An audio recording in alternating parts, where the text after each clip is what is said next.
చేరిన పరిశుద్ధులందరికీ కూడా వందనాలు తెలియజేస్తున్నాను. ఈ యొక్క సమయాన్ని నాకు ఇచ్చిన దైవ సేవకులకు ప్రత్యేక వందనాలు. అసలు ఈ దినాన్ని నాకు ఇచ్చిన దేవునికి వేల కొలది వందనాలు, స్తోత్రాలు సమర్పిస్తున్నాను. Thank you.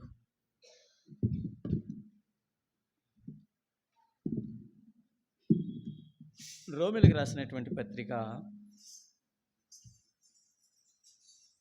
1వ అధ్యాయం 1వ వచనాన్ని చదువుకుందాం. యేసుక్రీస్తు దాసుడను అపోస్తలుడిగా ఉండుటకు పిలువబడిన వాడును, దేవుని సువార్త నిమిత్తము ప్రత్యేకింపబడిన వాడైన. చాలండి, ఇంకెంత. ఇక్కడ అపోస్తలుడైనటువంటి పౌలు తన్ను రోమియోలకు పరిచయం చేసుకుంటున్నాడు. వాళ్ళకు ఉత్తరం రాస్తూ, మనం కూడా అంతే కదా మాట్లాడతాం, ఏదైనా ఉత్తరం రాసేటప్పుడు ఫలానా నేను అని రాస్తాంగా. పరిచయం చేసుకుంటా అంటాడు, నేను యేసుక్రీస్తుకు దాసుడను. అలాగే ఆయన చేత పిలవబడినటువంటి వాడిని ఎందుకు పిలిచాడంట? దాసుడిగా ఉండటానికి నన్ను పిలిచాడు. అసలు పిలిచిన పనేమిటో చెప్తున్నాడు. సువార్త కొరకే నన్ను పిలిచాడు. ఆయన సువార్తను నేను చెప్పాలని నన్ను పిలిచాడు. అంతే కదమ్మా. యేసుక్రీస్తు దాసుడను అపోస్తలుడుగా ఉండుటకు పిలువబడిన వాడను, దేవుని సువార్త నిమిత్తము ప్రత్యేకింపబడిన వాడను. నేను ఎవరినో, దేవుడు నన్ను ఎందుకు పిలిచాడో ఈ విషయాన్ని రోమా స్థానిక సంఘానికి ఆయన తెలియపరిచాడు. నేను ఈ దినాన ఒక మాటనే తీసుకోదలసా. ఇట్లో యేసుక్రీస్తు దాసుడను అనే మాట తీసుకుంటున్నాను. అన్నిటిని వివరించలేను కానీ దాసుడు అనే మాటను వివరిస్తాం మీకు. దాసుడంటే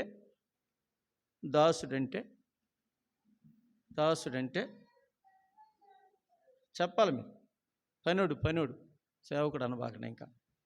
ఇంకా ఇక్కడ వాడబడినట్టు మాట ఏమిటంటే ఇదే బానిస. అది నన్ను బానిసలు ఉండేవారు అంతే. నాకు మాటలు వద్దు, నా సాయి చూడాల. యేసుక్రీస్తు దాసుడంటే నేను యేసుక్రీస్తుకు బానిసను అన్నాడు. మీరు దాసుడు అనుకోండి. బానిసలకి ఆ దినాన పౌరసత్వం లేదు. నైనా అది నానేం లేదు, పౌరసత్వం లేదు. ఈ బానిసలను ఏమంటారంటే ప్రాణమున్న పనిముట్టు అంటారు. ఏమంటారు? ప్రాణమున్న పనిముట్టు. ఇది నేను కొట్టినా తిట్టినా ఎదురు చెప్పదేక. బానిస ఎక్కడుంటాడు?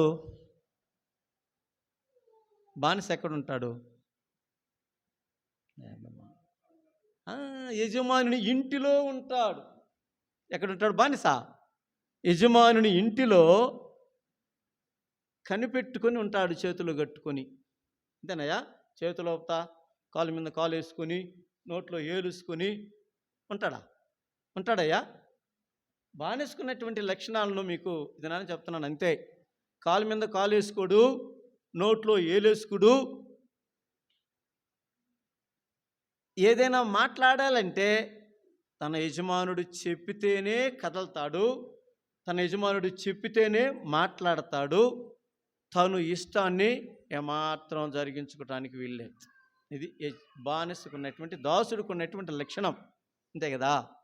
ఒక పీను ఉంటాడు అనుకోండి ఎంఆర్ఓ ఆఫీస్లో, నిలబడుకుంటాడు అంతే కదా. ఎంఆర్ఓ అక్కడికి పోయి ఆయనకి ఐడియాలు చెప్తాడమ్మా.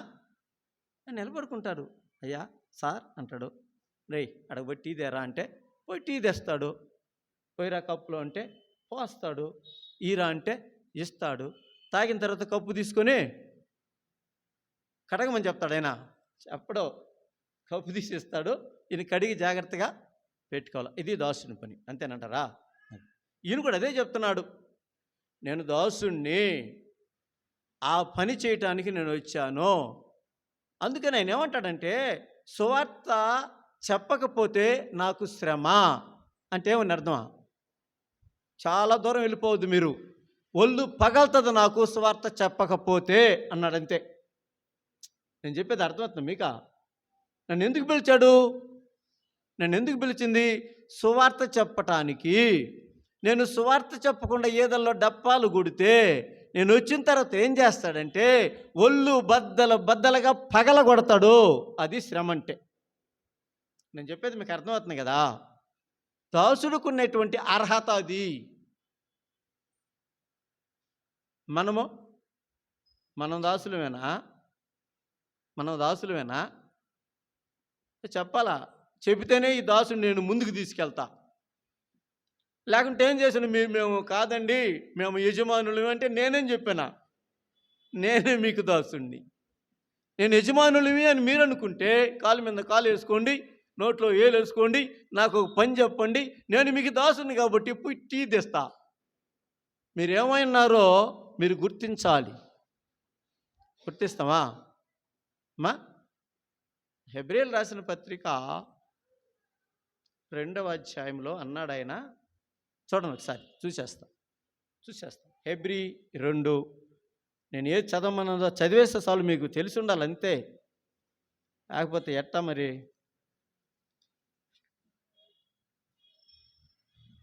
2:14 చదువుతున్నా. కాబట్టి ఆ పిల్లలు రక్త మాంసములు గలవారైనందున ఆ ప్రకారమే మరణము యొక్క బలము గల వానిని అనగా అపవాదిని మరణము ద్వారా నశింపజేయుటకును జీవిత కాలమంతయు మరణ భయము చేత దాస్యమునకు లోబడిన వారిని విడిపించుటకును. చాలమ్మ. ఎవడంటీడా? వీళ్ళు ఎవరంట? ఆ పిల్లలు ఎవరంట? మరణ భయము చేత దాస్యమునకు లోబడిన వారు. మరణ భయము చేత దాస్యమునకు లోబడిన వారు. అసలు ఈడెవరు? ఎందుకు వీళ్ళు లోబడి ఉన్నారంటే మరణ బలము కలిగిన వాడు ఈడు. వీడికున్న బలం ఏంటి? మరణ బలం అంట. చంపేస్తా. ఈరోజు చాలామంది రోడ్డులు ఉన్నారుగా, వాళ్ళని చూస్తే మనకి ఎందుకు భయము? చంపేస్తారని కదా. అరే రాయన వాడిని చూస్తే జాగ్రత్తగా ఉండాలిరా బాబు అనుకుంటాం కదా. ఇది పరిస్థితి. మరణానికి దాస్యం చేస్తున్నాం మనం. దేనికి దాస్యం చేస్తున్నాం? దాసుడంటే మరణానికి దాస్యం చేస్తున్నాం. నేను చెప్పిన అర్థమవుతుంది మీకమ్మా? యోహాను సువార్త 8. దాని గురించి మాట్లాడేసి నేను దాస్యుడిలోకి వెళ్ళిపోతానండి. యోహాను సువార్త 8 చూడండి ఒకసారి.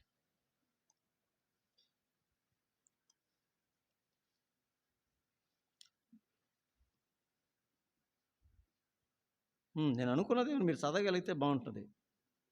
34.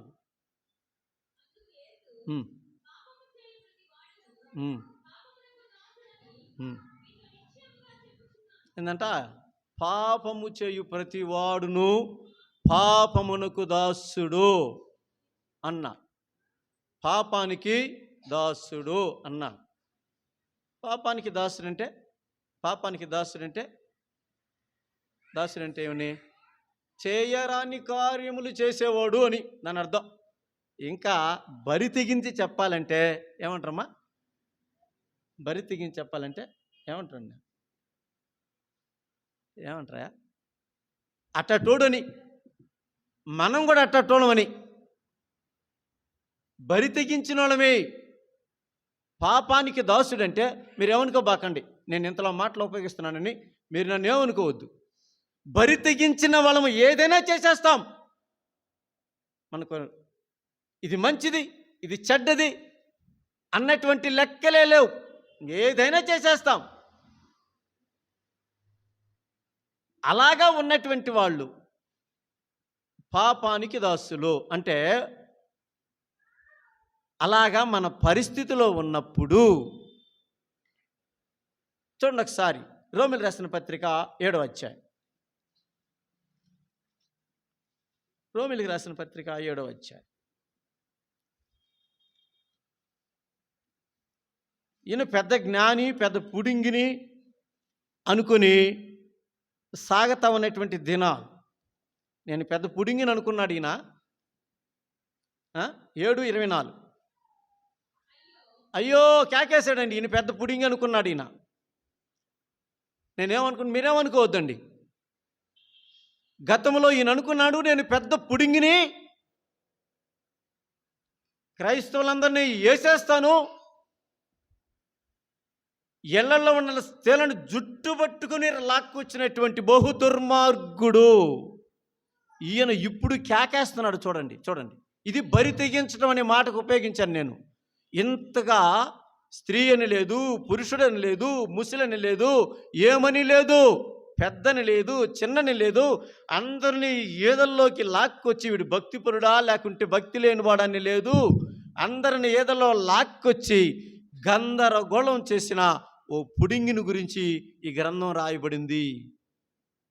ఏమనుకోబాకండి, అపోస్తలుడైన పౌలు అంతల మాట, ఆయన పుడింగే.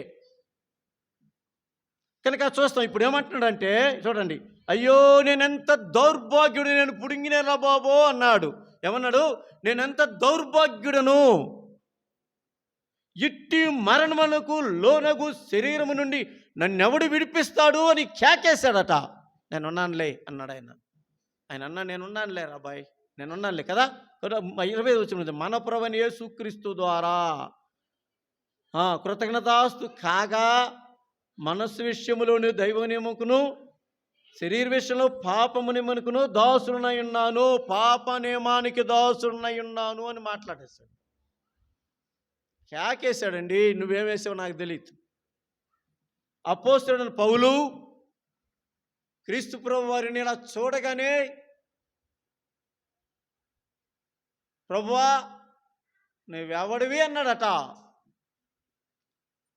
గౌరవం ఇచ్చాడండి. చూడంగానే గౌరవం వచ్చింది. కనుక నీవు నీ రక్షకుల గురించి నీకు ఎంత గౌరవం ఇస్తున్నావో ఒకసారి ఆలోచన చేసుకో. ఏమని పిలుస్తున్నావో ఆలోచన చేసుకో. నేనేం మాట్లాడానంటే దాసుడు అన్న విషయాన్ని మాట్లాడుతున్నా. ఈయనే అంటున్నాడు, నేను ఇంతకుముందు పాపానికి దాసుడను. ఇకపోతే ఆయన అంటాడు తిమోతికి రాస్తూ, పూర్వమదోషకుడను, హింసకుడను, హానికరుడను, దర్జాగా రాశాడు. నేను ఎట్టనో మీకు చెప్పాలనిపిస్తుంది. ఓ పనికి మాలిన వాణ్ణి ఇదే పత్రికలో రాశాడు. ఇదే పత్రికలో రాస్తూ 3వ అధ్యాయంలో ఏ నిర్బంధము లేనటువంటి ఓ పనికి మాలిన వాణ్ణి నేను, అయితే ఆయన నన్ను పిలిచాడు అన్నాడు. ఆయన నన్ను పిలిచాడు, పనికి మాలిన వాళ్ళని పిలిచాడు. కొరింథీ పత్రిక అదే మాట్లాడుతుంది. లోకంలో ఎన్నికలైన వారిని పిలిచాడు. ఇంకా నేను ఏరే రూట్లో వెళ్ళిపోతున్నాను కానీ చూడండి, మొదటి అధ్యాయం రోమిలకు రాసిన పత్రిక. ఇది పాపమునికి దాసుడు చేసే పని. పాపానికి ఏం చేస్తాడమ్మా? పాపమునకు దాసత్వం చేసేవాడు ఏ మంచి చెడును ఆలోచించకుండా చేస్తున్నాడు. అంతే చెప్పేశాను నేను, ఆడకైపోయింది. ఇప్పుడు యేసుక్రీస్తు దాసుడు అన్నాడు. ఇప్పుడు ఎవరికంటే ఈయన దాసుడా? ఇంతకుముందు ఎవరికి దాసుడు? పాపానికి దాసుడయ్యి తను చెయ్యకూడని కార్యాలన్నీ చేసేసి ఇప్పుడు కళ్ళు తెరవబడిన వాడై నేను ఇప్పుడు యేసుక్రీస్తుకు దాసుడును అని మాట్లాడాడు. యేసుక్రీస్తుకు దాసుడను. చాలు. యేసుక్రీస్తుకు దాసుడు. దాసుడు ఏడంటాడు అనుకున్నాం? ఏడంటానుకున్నాం? ఇంటిలో ఆ యజమానుని కాళ్ళ యొద్ద ఉంటాడు. 123వ కీర్తనలో చదవద్దులేండి. 123వ కీర్తనలో ఏమంటాడంటే, దాసుని కన్నులు తన యజమానుని తట్టు చూస్తాయంట. దాసుని కన్నులు అలాంటి పరిస్థితి చదవద్దులండి. అలాంటి పరిస్థితుల్లో నువ్వు ఉన్నప్పుడు క్రీస్తు ప్రభువు వారు ఏం చేశాడు అని అంటే, నిన్ను తన స్వరక్తం ఇచ్చి కొన్నాడు. ఆ వచనాలన్నీ చూపించలేను, చూపిస్తే టైం అయిపోద్ది కదా, నాకు ఇచ్చిన టైం అయిపోయినట్టే ఉంది. కనుక ఆయన తన స్వరక్తం ఇచ్చి, క్రయధనం ఇచ్చి నిన్ను కొన్నాడు. ఈ విషయం ఎఫెసీ రాసిన పత్రికలో ఉంటుంది. ఎఫెసీ రాసిన పత్రిక ఒకసారి చూస్తే,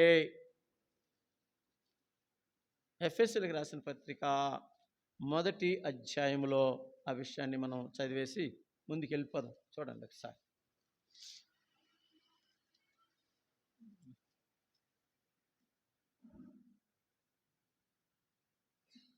7వ వచనం, 1:7. ఆ, ఆ, ఆ,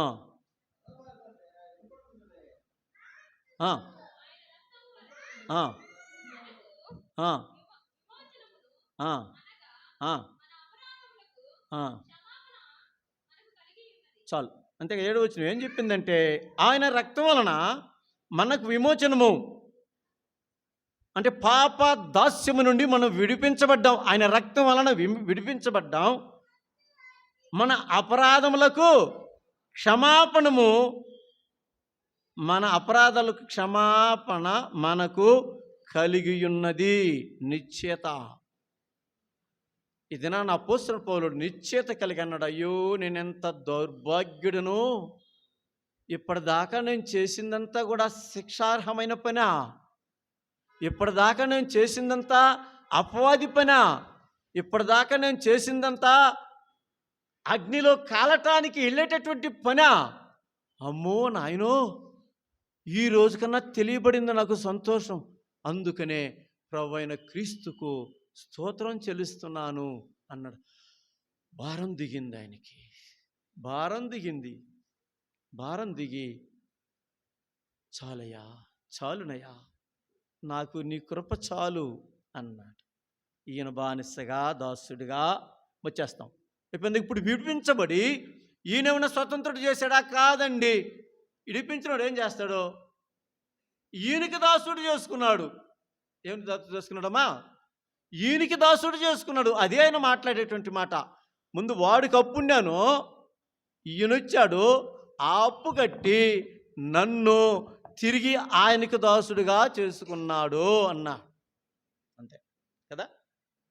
దాసుకుని ఏం చేసుకున్నాడు? ఏం చేశాడు? తన ఇంట్లోకి తెచ్చి పెట్టుకున్నాడు. అది సంగతి. ఇప్పుడు నేను యేసుక్రీస్తు ప్రభువు వారి ఇంట్లో దాసుణ్ణి. ఆయన ఏది చెప్తే అది నేను చేస్తాను అంటాడు. అదమ్మా. మొట్టమొదట దాసుడు లోబడి ఉండాల్సిన అవసరం ఉంది. మొట్టమొదటి దాసుడు ఏమండాలా? లోబడాలా. ఇక అక్కడ పుడింగి శాస్త్రాలు కుదరవు, లోబట్టమే అంతే. దాసుడు ఏం చేయాలంటే, ఆ తర్వాత ఏం చేయాలి? లోబడి ఏం చేయాలమ్మా? యజమానుని ప్రేమించాలి. యజమాని ఏం చేయాలి? ప్రేమించాలి. లోబడటం వేరు, ప్రేమించటం వేరు. ఆ తర్వాత ఇంకా ఏం చేయాలి అమ్మా? ఇక నేను చేయాలంటే, లోబడ్డావు, ప్రేమించావు కనుక దేవుని చిత్తాన్ని జరిగించాలి. అంటే ఆయన మాటనే జరిగించాలి. ఆయన మాటనే జరిగించాలి. ఒక చిన్న దాసుని మీకు పరిచయం చేస్తే, ఇద్దరు దాసుల్ని పరిచయం చేసేస్తాను. చక్కగా చెప్పేస్తాలే, వదిలేండి. మొదటి రాజులో 2వ రాజుల గ్రంథంలో గెహాజీ అని ఒక దాసుడు ఉన్నాడా? ఎలీషాకి లోబడ్డాడా? ఎలీషాని ప్రేమించాడా? ఉన్నాడు, దాసుడే. ఎలీషాని ప్రేమించాడా? లేదుగా. ప్రేమించకపోతే ఏం జరిగిందంట? దాసుని యజమానుని అనుసరించని కారణాన ఇంటి నుంచి గెంటి వేయబడ్డాడు. ఇంకొక దాసుడు 6వ అధ్యాయంలోనే మనకు కనిపిస్తాడు. అయ్యా భయంగా ఉందయ్యా, నాకు భయంగా ఉంది, జనాలంతా వచ్చేసారు అని యజమానుడి దగ్గరికి వెళ్ళి మొర పెట్టుకుంటే అన్నాడు, భయపడబాకు దేవా, ఇది కళ్ళు తెరువు అంటే చూసి ఆశ్చర్యపడంట. అబ్బో, నీ కాడ ఉండటం నా అదృష్టమయ్యా. ఏమన్నాడు? నీ కాడ ఉండటమో నా భాగ్యము. ఇదండి. నీకు భయం రావచ్చు, కాదంటలేదు. నీకు భయం రావాలి. ఒక దాసుడికి భయం రావాలి. భయం వచ్చి పారిపోకూడదు. యజమానుడి దగ్గరికి వెళ్ళి, అయ్యా ఇది గురించి భయం వేస్తుంది అంటే, ఎలీషాలాగా. నీకెందుకురా, నేనుండగా భయము? నిన్నేమన్నా నేను చేయాలంటే ఏం చేయాలి? నన్ను కదా చేయాలా? నన్ను చేస్తే కదా ఆ తర్వాత నిన్ను. కనుక నేనేం చెప్పాను, దాసులు ఎలా ఉండాలి? ఇప్పుడు ఏదైనా భయం వచ్చినా, ఏదైనా వచ్చినా యజమాని దగ్గరికి పోయి నిలబడితే, ఎరా వచ్చావు అంటాడుగా. ఎరా వచ్చావు ఏంట్రా అంటాడా లేదమ్మా? పలాందయ్యా అని చెప్తే, ప్రేమ కలిగిన యజమానుడు, దయగలిగిన యజమానుడు, కరుణా కాక్షిణ్యం కలిగినటువంటి యజమానుడు ఏం చేస్తాడు? పురా తీసుకోపో అంటాడుగా. కఠినుడైతే వాడి విషయం వేరు. మన దేవుడు ఎలాంటి వాడు అన్నాడు? మన దేవుడు ఎలాంటి వాడు అన్నాడు? యోనా మాట్లాడాడు. యోనా మాట్లాడుతూ ఆయన, చూడండి ఒకసారి యోనా గ్రంథంలో చూడండి, ఆయన ఎలాంటి వాడు. నేను మీకు చెప్పేస్తే బైబిల్ చదివేవాళ్ళు కాబట్టి 4వ అధ్యాయంలో ఆయన ఎలాంటి వాడో యోనా చెప్పేశాడు. చదవండి, నేను చదువుతా ఇంకెందుకైతే.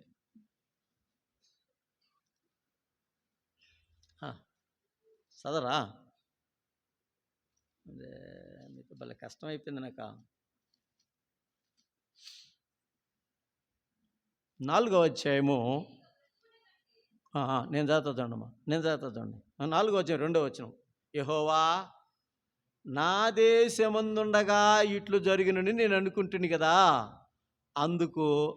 అందువలననే నీవు కటాక్షమును, జాలియు, బహుశాంతమును, అత్యంత కృపగలిగిన దేవుడవయుండి పశ్చాత్తాపపడి కీడు చేయక మానుదువని నేను తెలుసుకుని ఉంటిని అన్నాడు. యోనాకి దేవుని గురించి ఎంత బాగా తెలుసంటే, నాకు తెలిసినంత వరకు ఈ గ్రంథంలో ఆయనకి తెలిసినంతకు ఇంకెవరికి తెలియదు. యోనాకి బ్రహ్మాండంగా తెలుసు. చెప్పేశాడు, నువ్వు ఎలాంటి వాడివై అంటే, నువ్వు కటాక్షము కలిగిన వాడువు. కటాక్షం అంటే నాకు ఇప్పటికీ తెలియదు, దాని అర్థం నాకు తెలియదు, ఇప్పటికి కూడా చదువుతున్నాను అంతే. జాలి కలిగిన వాడువు, బహుశాంతమును, అత్యంత కృపయు గల దేవుడవై ఉండి పశ్చాత్తాపపడి కీడు చేయక మానుదు అని. అది నువ్వు కీడు చెయ్యవయ్యా అన్న చూడు, అన్నీ చెప్పి నువ్వు కీడే చెయ్యవు అన్నాడు. మన యజమానుడు కీడు చేయనటువంటి యజమానుడు. ఆయన దగ్గరకు వచ్చి అయ్యా అంటే కీడు చెయ్యడు ఆయన, అది చెప్పాడు ఈయన. నువ్వు కీడు చేసేటటువంటి వాడవు కాదు. ఇంతకుముందు లోబడలేదు, ఇప్పుడు లోబడి నీ సంగతి నాకు తెలుసులేవయా, నీ సంగతి నాకెందుకు తెలియదు అని దేవుని ముందర అవి వ్యాజ్యమాడాలంటే కూడా గొప్ప పరిస్థితులు ఉండాలి దేవునితో వ్యాజ్యమాడాలంటే. కనుక నేనేమంటానంటే, ఆ దాసుడు ఇంట్లో ఉన్నాడు, ఆ యజమానుడి దగ్గర ఉన్నాడు, ఏదో ఆశించాలని బయటికి వెళ్ళలేదు అన్నాడమ్మా. ఆ ఇద్దరు యజమానులు ఎందుకు గుర్తు చేశానంటే, ఒకడు ఏదో ఆశించాలని బయటికి వెళ్ళాడు, ఇంకొకడు భయముతో దగ్గరకు వచ్చాడు. ఎట్లా చేశాడమ్మా? ఇంకొకడు భయముతో దగ్గరకు వచ్చి వణుకుతూ, అయ్యా చనిపోయేటట్టు ఉన్నాయో మనమా, వీళ్ళందరూ వచ్చేసారా అన్నాడు. నేను ఉండానిలే, ఉండు, ఎందుకు భయపడతావు, ఒకసారి అయితే చూడైతే అన్నాడు. చూస్తే ధైర్యం వచ్చింది. అబ్బో, మా యజమానుడి కాడ కాళ్ళ కాడబడి ఉంటా. ఇకనా ఏమన్నాడు? నా యజమానుడు కాళ్ళ కాడబడి ఉంటా, నేను నాకు కుడుద్దు నీళ్ళుద్దు, వాడు కాడ కాడబడి ఉంటే చాలు నాకు అనే తీర్మానానికి వచ్చేసినాడు ఆ యొక్క దాసుడు. మరి నువ్వు ఆయన గురించి నీకు ఎంతవరకు తెలుసు? గెహాజీలాగానే నువ్వు దూరంగా ఆశిస్తూ ఉన్నావా? దాసుడిగా పని చేస్తున్నావు, గెహాజీలాగా సల్లంగా ఏదైనా దెబ్బ కొడుతున్నావా? ఒకసారి ఆలోచన చేసుకో. పక్కన ఉన్నటువంటి ఎలీషా దాసుడు ఇంకొకడు ఉన్నాడు, భయం వస్తే ఆయన యొక్క రెక్కల చాటున దాక్కోటానికి వస్తున్నావా? ఒకసారి ఆలోచన చేసుకో. నీ దాసత్వం ఏమిటి? నువ్వు దాసుడిగా ఉన్నావు, ఏం చేస్తున్నావు అసలు? ఒకసారి చూద్దాం, ఒక వచనాన్ని మనం చూసి ముందుకెళ్దాం. రోమీయులు రాసిన పత్రిక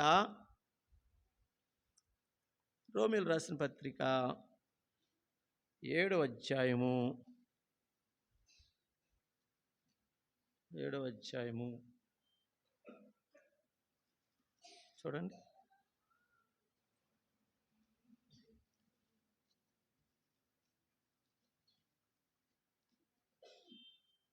7వ అధ్యాయం వచ్చిందా నాకు?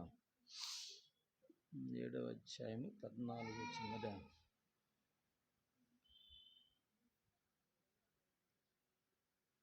7వ అధ్యాయము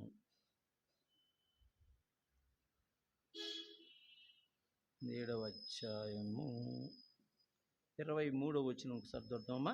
చూడండి. 23 అన్నదా?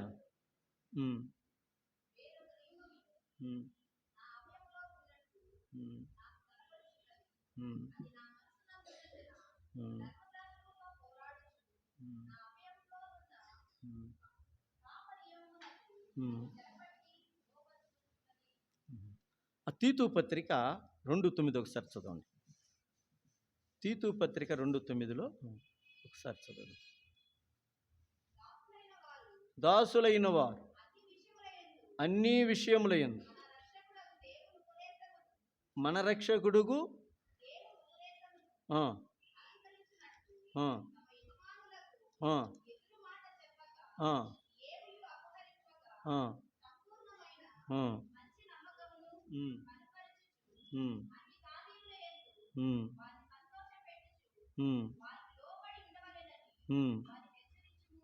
ఇక్కడ ఏం రాశాడంటే, ఏం రాస్తున్నాడు? దాసులైన వారు అన్ని విషయములలో ఆనియందు, అన్ని విషయములందు మన రక్షకుడుకు దేవుని ఉపదేశమును అలంకరించునట్లు అన్నాడు. ఏందంట?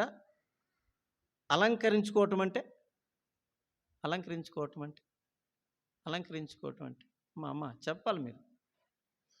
అలంకరించుకోవటం అంటే ఇలారా పచ్చిని ఏం చేస్తాం? దానాన్ని ఏం చేస్తాం? కమ్మల్ని ఏం చేస్తాం? ధరించుకోవటం. ఎట్లు ధరించుకోవాలంట? మన రక్షకుడగు దేవుని ఉపదేశమును అలంకరించునట్లు అన్నాడు. అది అక్షయ అలంకారము అని మాట్లాడాడు. ఇది అక్షయ అలంకారము అన్నాడు. ఉపదేశమును అలంకరించుకోవటం. దాసుడైన వాడు ఉపదేశమును అలంకరించుకోవటం అంటే చిత్తమయ్యా. ఎవరెక్కడ అంటాడు రాజు. ఏం చేస్తాడు? ఎవరెక్కడ? చిత్తం అంటాడు. పోయి హామాను తల తీసుకురాపో అన్నాడు. ఏం చేసినాడా? హామాను తల తీసుకురాపో అన్నాడు. వెళ్ళిపోయారు. అంతే, వేసుకొని వచ్చేసి రాజు పిలిచాడు. ఏమని పిలిచాడు? బెనాయా అన్నాడు. చిత్తం రాజా. యోవాబు తల తీసుకురాపో అన్నాడు. ఏం తీసుకురమ్మన్నాడా? యోవాబు తల తీసుకురాపో అన్నాడు. అయ్యా, ఆయన మొన్నటిదాకా నీ సైన్యాధిపతి కదా? అవును కదమ్మా, మొన్నటిదాకా నీ సైన్యాధిపతి కదా అన్నాడా? లేదు, వెళ్ళిపోయినాడు. తల తీసుకుని వచ్చేసాడు. అది పెద్దోడా, ఇది చిన్నోడా? నీ కాడ ఉన్నాడా? నా కాడ ఉన్నాడు కాదు. నువ్వు చెప్పావు, నేను చేశా, అంతే. దీన్ని అలంకరణ అంటాడు. దీన్ని ఏమంటారు? అలంకరణ అంటాడు. ఎదురు మాట మాట్లాడను. ఏం మాట్లాడాడు? దాసుడైన వాడు ఏం చేయాలంటమా? మన రక్షకుడుకు దేవుని ఉపదేశమును అలంకరించునట్లు తన యజమానులకు ఎదురు మాట చెప్పక. నేను చెప్పిందే వచ్చిందా? కరెక్ట్గా వచ్చింది కదా? ఎదురు మాట చెప్పక. తర్వాత ఏం చేయాలంట? అపహరింపక. అంటే సుడ్డులు చెప్తా, అది కదా ఇది కదని. సంపూర్ణమైన మంచి నమ్మకమును కనబరుచుచు అన్ని కార్యముల మందు వారిని సంతోషపెట్టుచు వారికి లోబడి ఉండవలనని వారిని హెచ్చరించుము అన్న. దాసుడి పనిది. మరి నువ్వేమిటో నాకు తెలియదు, నీవేమిటో నాకు తెలియదు, నేనేమిటో నాకు తెలియదు. మీరు దాసులైతే ఇదే పని. ఆమె అన్నది కదా, ఆమె అన్నది. శారా నా యజమానుడు అన్నది. శారా ఏమంటుంది? నా యజమానుడు అబ్రహాం అన్నది. నాకేం తెలుసయ్యా? తీసుకెళ్ళిపో. ఎవరినమ్మా? ఇస్సాకుని తీసుకెళ్ళిపో. నాకేం తెలుసు? నువ్వు యజమానుడివి, ఈ వస్తువు నీది, ఇస్సాకు నీవాడు, అడిగింది పెద్ద ఆయన, తీసుకెళ్ళిపో. లోబట్టమంటే తిరుక్కున్నదనా? అక్కడ రాసినటువంటి మాటలో భయంకరమైనటువంటి విషయాలు ఉంటాయి. లోబడిందంటే కుమారుణ్ణి సంపతానికి తీసుకొని పోతున్నా ఎదురు మాట మాట్లాడలేదు. మీకు అట్లా అనిపిస్తుందేమో, తెలుసుంటే తెలియకపోతే అనని. కానే కాదండి, తన యజమానుడికి ఎదురు చెప్పలేదు. తీసుకెళ్ళిపో అంటుంది. కూతురుని చూశాడు చెప్తా, అది తర్వాత సంగతి అని ఏడ్చాడు. బలిచ్చాడో లేదు తర్వాత ఆలోచన చేస్తాం. కనుక ఏమంటుంది, దాసుడు యజమానుడు ఏది చెప్తే అది చేయటానికి సిద్ధంగా ఉన్నవాడే దాసుడు. అంతేనంటారా? ఎవరు చేశారయ్యా అని అంటారా? ఎవరు చేశారంటారా? అపోస్తల కార్యముల గ్రంథం ఒకసారి ముగించేస్తా, అయిపోయిందిగా నా సమయం అయిపోయింది, ముగించేస్తా. అపోస్తల కార్యముల గ్రంథం 4వ అధ్యాయం. అపోస్తల కార్యముల గ్రంథం 4వ అధ్యాయం 3లోనే ఉందమ్మా, అది 3లోనే ఉంది.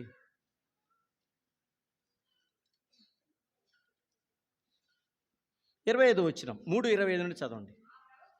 ఆ ప్రవక్తలకును దేవుడు అబ్రహాముతో, నీ సంతానమందు భూలోక వంశములన్నయు ఆశీర్వదించబడని చెప్పి మీ పితరులతో చేసిన నిబంధనకును మీరు వారసులై ఉన్నారు. దేవుడు తన సేవకుని పుట్టించి మీలో ప్రతివానిని వాని దుష్టత్వముని మళ్లించటం వలన మిమ్మల్ని ఆశీర్వదించుటకు ఆయనను మొదట మీ యొద్దకు పంపెను. ఏందంట? ఏం రాసినాడమ్మడా? నేను ఏ మాట కోసం చదివినది అంతా?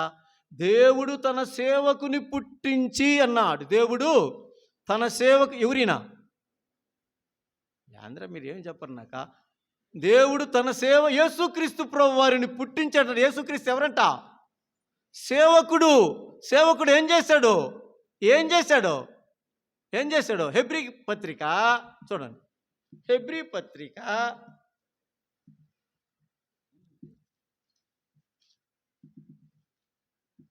7 అన్నదా? 7 అనుకుంటా, చూడండి. 7 అన్నదా? 10 అమ్మా. హెబ్రీ పత్రిక 10లో 5 నుంచి చదవండి. కాబట్టి ఆయన ఈ లోకమందు ప్రవేశించినప్పుడు ఇలాగూ చెప్పుచున్నాడు, బలియు అర్పణయు నీ కోరలేదు కానీ నాకు ఒక శరీరమును మర్చితివి. పూర్ణ హోమములను పాప పరిహారార్థ బలులను నీకు ఇష్టమైనవి కావు. అప్పుడు నేను గ్రంథ చుట్టలో నన్ను గూర్చి రాయబడిన ప్రకారము, దేవా నీ చిత్తము నెరవేర్చుటకు ఇదిగో నేను ఇచ్చి ఉన్నానంటివి. చాలు వద్దులండి. ఇంకేమన్నాడు? యేసుక్రీస్తు ప్రభువు ఏమంటున్నాడు చూడండి. గ్రంథపు చుట్టలో నన్ను గూర్చి రాయబడి ఉన్న ప్రకారము దేవా నీ చిత్తాన్ని నెరవేర్స్తా. ఏమన్నాడు? ఏం దీని చిత్తం? దేవుని చిత్తం ఏంటమ్మా? దేవుని చిత్తం ఏమిటి? దాసుడైన వాడు ఏం చేస్తాడో దేవుని చిత్తాన్ని నెరవేరుస్తాడు. యజమానుని చిత్తాన్ని నెరవేరుస్తాడు. ఏమిటి నీ చిత్తం అంటే చూడండి ఒకసారి. యెషయా గ్రంథం 53. యెషయా గ్రంథం 53 కింద ముగించేద్దా? ఈ మాటతో ముగించేస్తా. యెషయా గ్రంథం 53 ఏమనబడింది? 10వ వచనం చదవండి. అతని నలుగుగొట్టుకు యెహోవాకు ఇష్టమాయను. యజమానుడికి ఏమైందంట? అతని నలుగొట్టము ఇష్టమైందట. ఆయన అతనికి వ్యాధి కలుగజేశాడట. అతడు తన్నుతానే అపరాధ పరిహారార్థ బలిగా చేసుకున్నాడట. ఎందుకు నన్ను పంపించింది నువ్వు? నువ్వు నన్ను నలగొట్టము నీకు ఇష్టం కనుక నన్ను నలగొట్టు. వ్యాధి కలుగజేశాడని, నాకు జబ్బు కలుగజేశావు, కలుగజేయి, నీకు ఇష్టము కదా. నాకు జబ్బు రావటం నీకు ఇష్టం, నన్ను నలగొట్టము నీకు ఇష్టం, ఈ పరిస్థితుల్లో ఏమంటాడంటే, ఈ పరిస్థితుల్లో ఇంకేమంటాడు చూడండి, 11వ వచనం చదవండి. ఆ, ఆ, ఆ, ఆ, ఆ. ఏంటంటే మొదటి భాగం ఒకసారి, అతడు తనకు కలిగిన వేదనను చూచి తృప్తి నొందెను.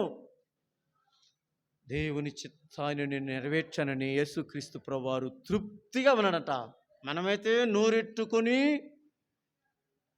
ఆడరాని మాట్లాడతాం, కానీ తృప్తి పడ్డాడంట ఆయన. అతడు తనకు కలిగిన వేదన చూచి తృప్తిని పొందెను.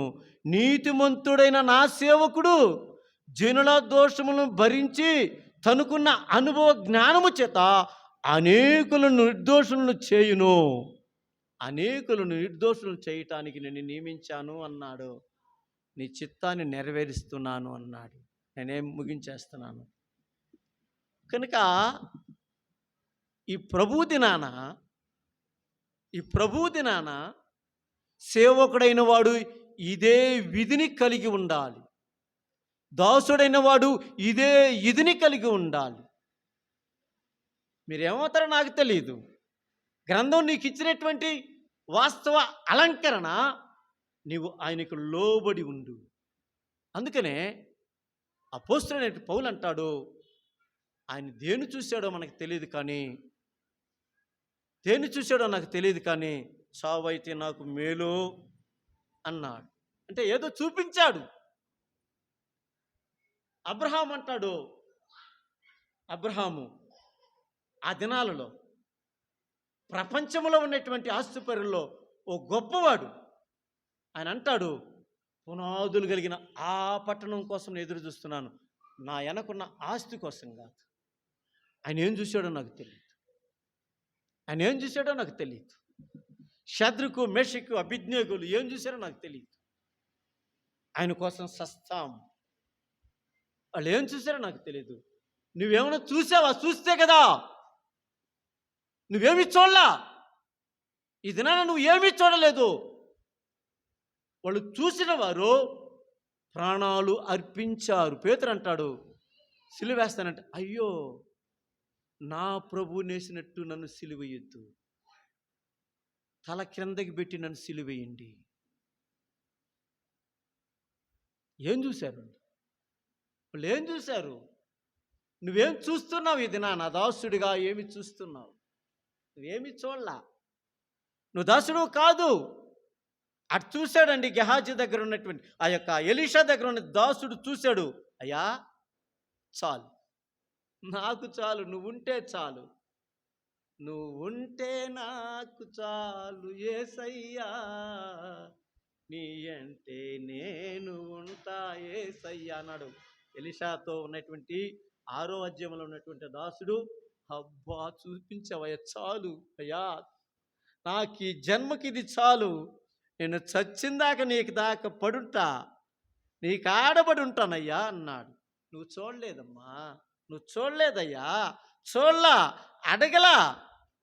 అపోస్తలుడైన పౌలు 2వ కొరింథీ పత్రిక 12వ అధ్యాయంలో అంటాడు, నేను అసూయ పట్టడానికి చాలా ఉంది నా దగ్గర అంటాడు. చాలా ఉంది. ప్రభువునందున్న ఒక మనుషుని నేను చూశాను, అంతే కదండి. ఆయన ఏమంటాడు? ఆ చదవండి, వచ్చిన ముగించేస్తాను. క్రీస్తునందున్న ఒక మనుషుడిని నేను ఎరుగుదును, అతడు 14 సంవత్సరముల కిందట 3వ ఆకాశమును కొనుక్కోబడెను. చాలమ్మా అని చెప్తున్నాడు. తన గురించి దాన్ని చెప్పుకుంటున్నాడు. నేను చూశాను ఆ మనుషుడిని నేనే. అసూయపడటానికి చాలా ఉన్నాయి, నాకు అసూయపడటానికి చాలా ఉన్నాయి, కానీ అసూయపడను. నేను చూశాను కనుక ఏమంటున్నానంటే, చనిపోయి ఆయనతో కూడా ఆయన సింహాసనం మీద కూర్చోవాలనుంది. ఆయన ఏమంటున్నాడంటే, 4 రోజులు ఉండు, ఇంకా చాలామంది మారు మనసు పొందాలి, నా పని చెయ్యి ఉందయ్యా అంటున్నాడు. నాకు పోవాలనుంది, పోయి ఆయనతో కూడా కూర్చొని బిర్యానీ తినాలనుంది. ఈయనేమో పచ్చడి మెతుకులు తింటాడు. ఏమంటున్నాడు? ఇక్కడ పచ్చడి మెతుకులు తిను, తన్నిచ్చుకో, ఉపవాసం ఉండు, పిడిగుద్దులు గుద్ది తప్పించుకుంటున్నాడు. నాకేమో ఆయనతో కూడా కూర్చోవాలన్నది. అయినా ఆయన చెప్పినాడు కనుక ఉంటా. అదే అంటాడు, ఆయన పని చేయకపోతే నాకు శ్రమ. ఆయన ఏం చేస్తాడో కనుక నేను ముగిస్తున్నాను ఈ సమయంలో. అరే నువ్వు దాసుడువా, దాసురాలువా కాదంటున్నాను ఈ సమయంలో. దేవుని వాక్యం నేనంటం లేదు, దేవుని వాక్యం అంటుంది నువ్వు కాదు. నువ్వు ఏడో ఉన్నావు, ఇంకా పాపంలోనే ఉన్నావు. నీకు పశ్చాత్తాపం లేదు, మారు మనసు లేదు, పునర్జన్మ అనుభవమే నీకు అస్సలు లేదు. కనుక ఈ సమయంలోనైనా నీవు ఆయన దగ్గరకు వచ్చి అయ్యా అంటే ఆయన దయా దాక్షిణ్యము కనికరము కలిగిన దేవుడు కనుక నీ మీద జాలిపడి నీకు ఆయన రక్షణ కలిగిస్తాడని తెలియజేస్తూ ఈ మాటలు ముగిస్తూ ఈ సమయాన్ని చిన్న దైవ సేవకుల వందనాలు తెలియజేస్తున్నాను.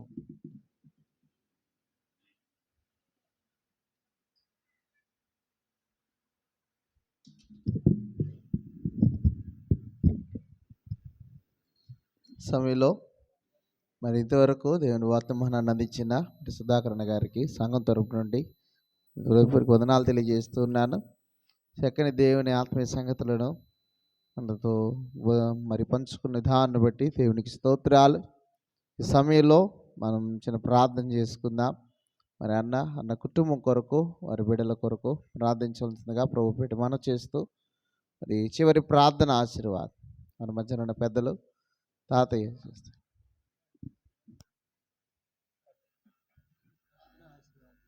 ప్రార్థన చేసుకుందాం. మా దయ కలిగిన తండ్రి, ప్రేమ కలిగిన ప్రభువా, నీకు వందనాలు చెల్లిస్తున్నాను నాయన. ఈ దినమున తండ్రి నీ దాసుడు వాక్యం చెప్పాడు, చక్కని వాక్యం విన్నాం. దాని ప్రకారంగా నీకు దాసులమేగా ఉండాలా, నీకు లోబడి జీవించే ఉండాలా. అయ్యా నీకు మేము ఒకప్పుడు పాపానికి దాసులుగా ఉన్నాం, ఇప్పుడు వాటి నుండి విమోచించావు. మమ్మల్ని తండ్రి నీ బిడ్డలుగా స్వీకరించావు. మా కొరకు నీ రక్తం కార్చావు. పాప క్షమాపణ విమోచన మీరు దయచేసినందుకు స్తోత్రములు. మేము ఇప్పుడు నీకు దాసులంగా, నీతికి దాసులంగా ఉన్నటకు సహాయం చేయమని, వాక్యం చెప్పిన నీ దాసుని బహుగా దీవించమని, అనేక చోట్ల వాడుకుంటకు సహాయం చేయమని మా ప్రభువును రక్షకుడైన యేసుక్రీస్తు నామమున మిక్కిలి విజయంతో వేడుకుంటున్నాం తండ్రి. ఆశీర్వాదం తీసుకున్నాం. మన పరమ తండ్రి యొక్క దేవుని ప్రేమ, ప్రభు అయిన యేసుక్రీస్తు యొక్క కృప, పరిశుద్ధాత్మ యొక్క అన్యోన్య సహవాసం ఇప్పుడు ఎల్లప్పుడూ మనకు మన కుటుంబాలకి తోడయుడును గాక. ఆమేన్.